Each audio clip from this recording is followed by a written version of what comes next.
All right. What a night to not have lights.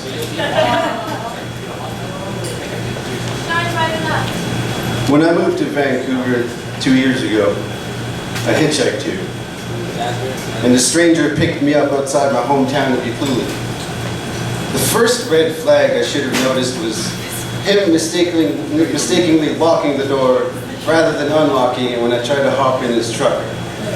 I feign a smile, he opens the door, I sit down and we greet each other. He asks where I'm going, I say, I'm just going to Port Alberta. Perfect, that's fucking great, I'm glad I picked you up. I brushed it off, I'm like, you just must be in a hurry or something. And after a bit of really painful, small, bad talk, he offered to play my music while clearly not knowing how to use the console. And I just let it go, and I'm like, okay, dude, you don't know how to use your stereo, whatever. And it wasn't until the next bout of silence that I noticed the rapid tapping of every limb not currently occupied with driving the vehicle. His right hand, his left leg, and his head just never stopped moving. Then he asked me if I roll joints. Then he asked me if I smoke weed in that wrong order. This doesn't make any fucking sense. Then he asked if I had any weed. And he started pulling out this baggie out of his pocket, right?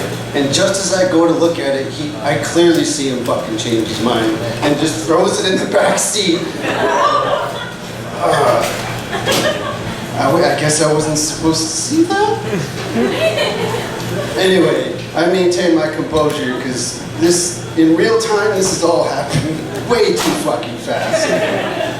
And we're getting further and further into the middle of nowhere. This is Highway 4 between Coolidge and Port Alberta. And there's not a whole lot I can do here besides let things slide. So I'm sitting in the cab of this truck for about another 20 minutes, hoping he doesn't hear my fucking heart pounding out of my chest. When out of nowhere, we're sitting in this truck, and he screams, "Oh, fuck! Yep, we're gonna have to stop. Oh, fuck." And I don't know what to say, I don't know what to do. And we sit there for about another minute before we reach the next pullout. And we slide into the pullout, we kick up dust. And without turning off the truck, without closing the door, he's, "Sorry about that." Runs out of the truck, right? And I see him in the rearview mirror.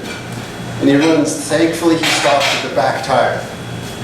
And I see him drop trow, face the back tire.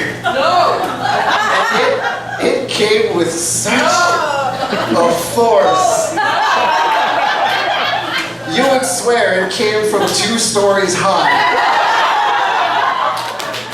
Hits the back tire like a mudslide. Just shits everywhere.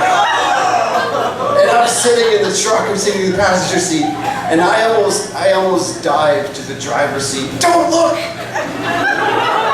And so I'm leaning over his center console, wheezing in pain, just stifling my laughter, trying to be polite. And I kept thinking, there's no way it didn't splash back on me. It was just so fucking much. And the initial shock wears off. And I've decided to sit up as to not raise suspicion or anything. And I don't know what to do, and I realized he's even fucking laughing at himself back there. What the fuck? And I'm thinking, oh my God, what even the hell is my life right now? This fucking guy. He spends another minute or so back there. When, again, out of nowhere, fuck! And I'm like, you might have to look. You just have to look.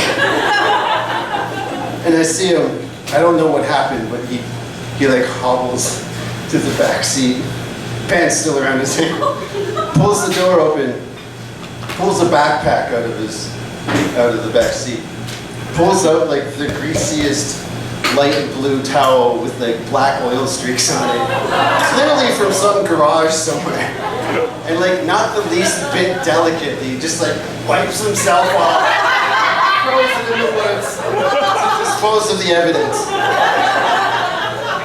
And after about a minute, he makes his way back. Sits in the truck, closes the door, looks at me and says, "You know it's okay to laugh, right? That was even a surprise for me." Here's the thing, here's the non-funny part though. I dropped my own pack of smokes in my own shit. No, they spilled out, no. This is the least brown one I can salvage. Come on, it's already a cigarette.